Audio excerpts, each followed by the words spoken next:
It's Wednesday the 23rd of March 2022 and I'm here at the southern end of the Fuller Ridge Trail on PCT, generally considered to be about mile 185.5, and the old state park sign, even in a very low snow year like this one, can get buried after a couple of moderate storms. The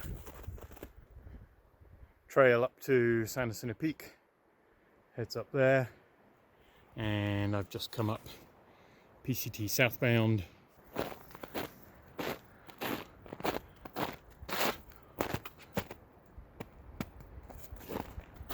I apologise if the audio's not great. We've got pretty strong Santa Ana winds today coming in from the northeast. Means it's extremely warm, at least for March in the San Jacinto Mountains, but it is a bit gusty.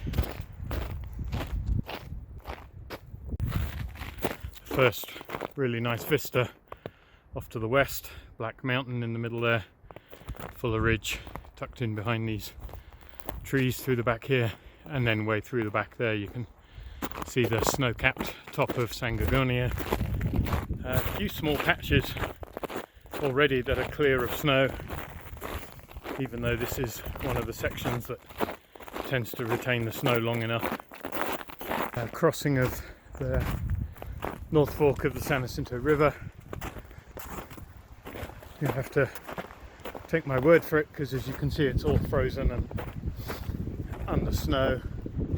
The trail isn't quite, or sorry, the track rather is not quite where the trail is, but close enough. As the river goes off up there. Oh, I can hear some water just running in underneath the snow there somewhere. And this is one of the areas that retains snow, icy snow, longer than most. Looks like somebody had a little bit of a slip there.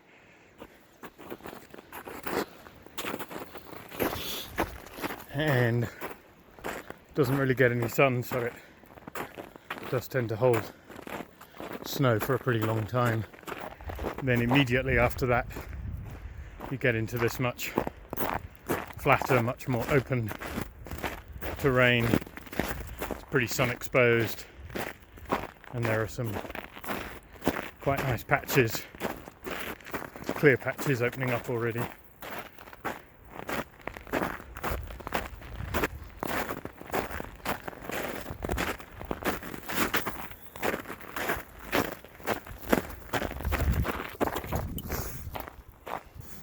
Right now the fabled Fuller Ridge is looking pretty benign.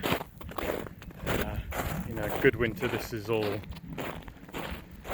3 or 4 feet deep of snow and you can't see any rocks or bushes. It's just a huge snow slope.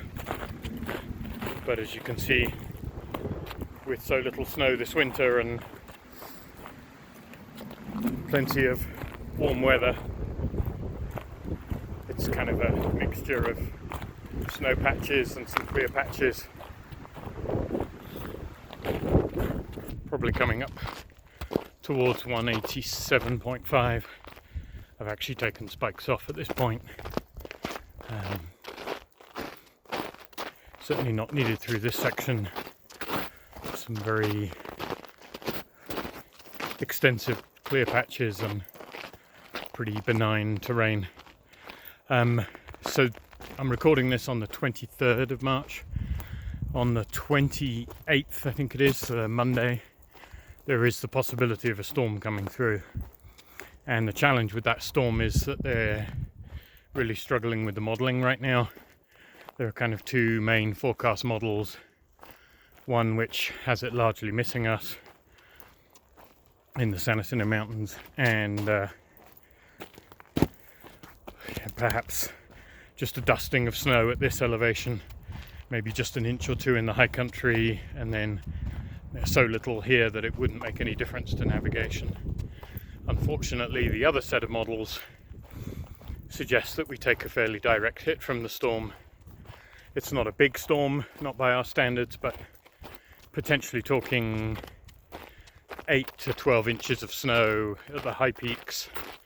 So at this sort of elevation, where I'm about 8,500 feet right now, probably looking at, yeah, it could be as much as 6 to 8 inches. I'm at about PCT mile 187.5. Just come up the trail there behind me. I've just put spikes on here now because we're going from being on a southwest side across to sort of a northeast facing side of Fuller Ridge, so expecting a fair bit more snow, and that's why the wind has picked up, because we're now going to go into the Santa Ana winds.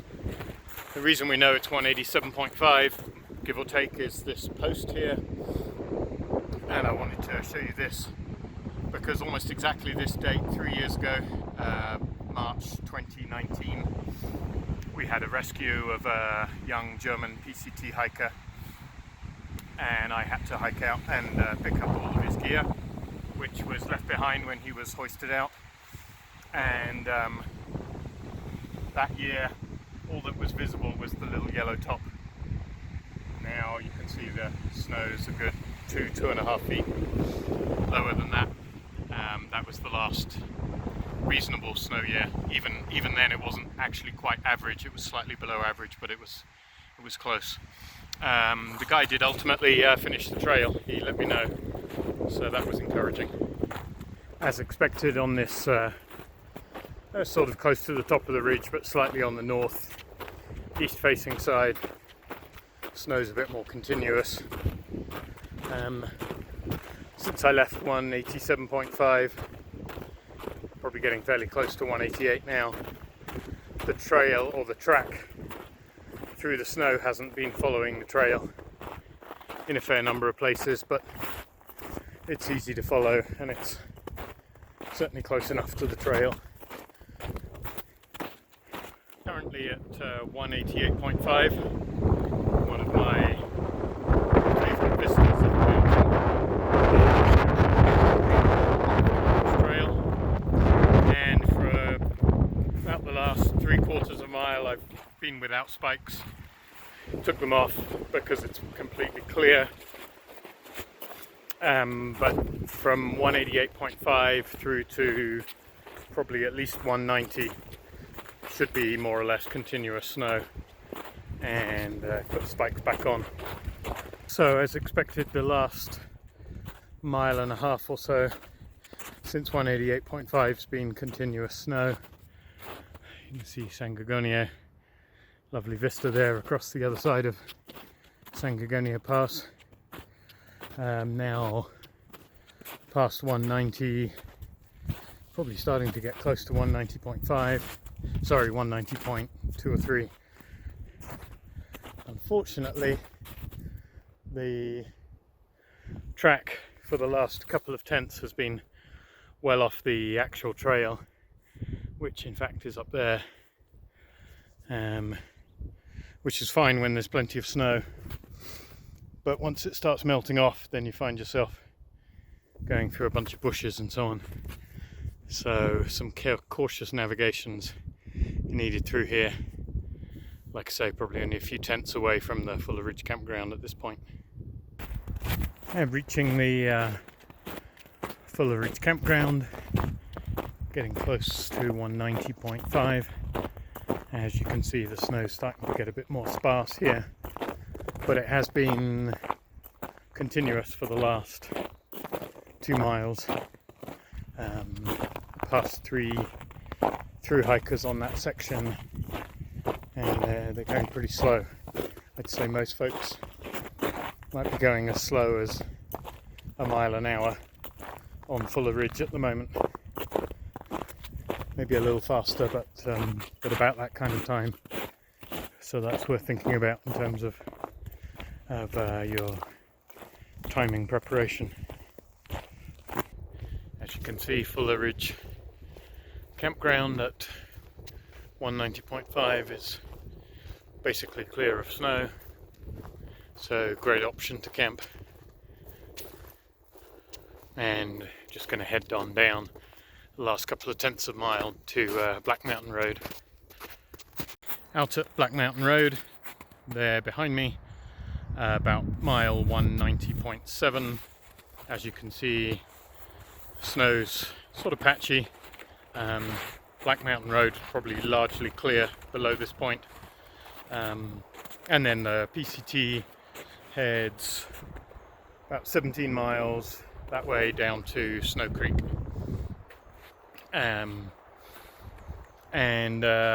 Spikes remain recommended, mainly for that last couple of miles from 188.5 onwards.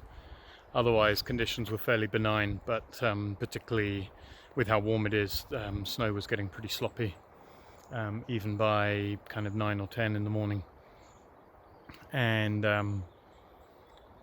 one last thing, the costs of the trail report are supported by viewers and readers of the website, and thank you very much to those who've contributed. And if you found this information useful or find the website useful, there's a link to the donate page from this video, and also on the web page. And thank you very much for your support, and safe hiking everyone.